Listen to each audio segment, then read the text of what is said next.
Finally, they built this gym out. You shovel snow. Yeah. Before that, we played kickball outside in the fall. One day we were playing kickball. I'll never forget this. The guy's name was Mr. Tortora. That was the teacher's name. Was he a good guy? Yeah, he was a good little gym teacher. Finally, they built this gym out. You shovel snow. Again, that little Italian kid, the one that invited me to his house, and his father beat up the fucking dude. We're playing kickball, and he's throwing the ball.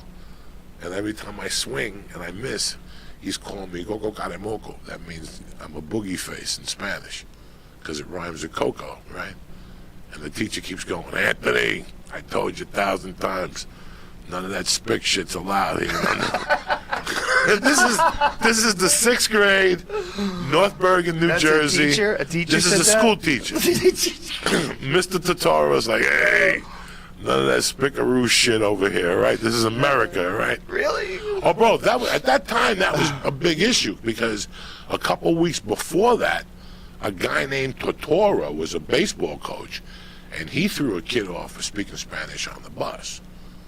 He told him, he goes, no Spanish on the bus. And the kid goes, fuck you. And he spoke Spanish, and they threw him off like 20 miles from the house. It became a big problem in my hometown. They were going to kill the fucking dude. But I remember going home, my mom going, he's talking the truth. In the house, you speak Spanish. This is America. Outside, you speak American. So my mom cut me off right there. Like, I went home, like, ready to fucking be like a protester. And she was like, that don't happen here. We're Americans. You want to talk Spanish, like, talk 20 miles from the house. I think there's a real benefit to being able to speak more than one language. But definitely is. Yeah. It's a complete different mindset. Talking the truth. I'm happy I do it. I speak to my daughter in Spanish. If I tell my daughter, ask her to mercy something. So my mom cut me off right there. Like, I went home like that was something like a protester. I retell her in Spanish. Nice. That don't happen here. We're Yeah, they say that Americans. things like that learning new languages in particular opens up parts of your brain. That if you're just a dummy like me that only speaks English, you can access different ways of looking at things, you know? Well, it's very analytical. Let's say you wanted to be a lawyer. One of your pre-whatever would be a language. Right. You'd also have a heavy math. To be a lawyer, you have to have a...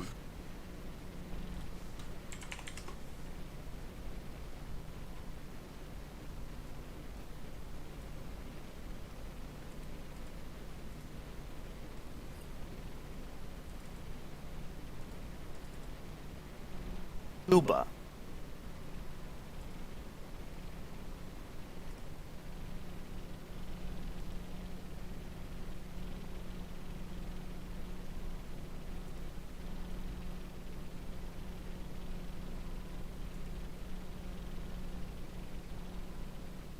Cuba, which is like a real From the Stipe's way.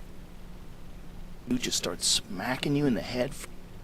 And where kids were just allowed to run around outside. Everybody ran around outside.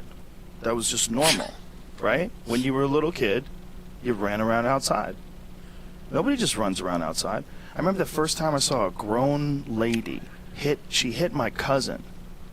We were both around the same age. I was probably 6 and she was 5. And this lady slipped on ice in front of her apartment building. And she got up, and my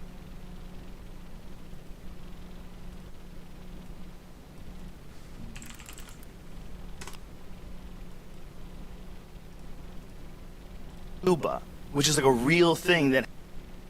All right, listen, it's the Me Too thing. Things come... Hey, Joe, this is Cynthia. But they have this feeling like they have to exercise. Time. That's some dark shit, man. Stoned to the gills. And I was laughing about how people put people down on his shit. And I was laughing about when Julius Erving first, when the ABA shut down. When the ABA first shut down, if there were, I don't know, Joe, but if there was 8 categories, Julius Erving's led 7 of them. Right. And the ABA shut down, and the Sixers picked up Julius Erving. They gave him $6 million, which, can you imagine that? What they give that guy yet? What they give LeBron? LeBron's getting about 30 or 40, but yeah. Yeah, he got $6 million over 2 years or something was Julius, and he was the biggest player in the world then. Now this guy's getting 154 for 3 or something.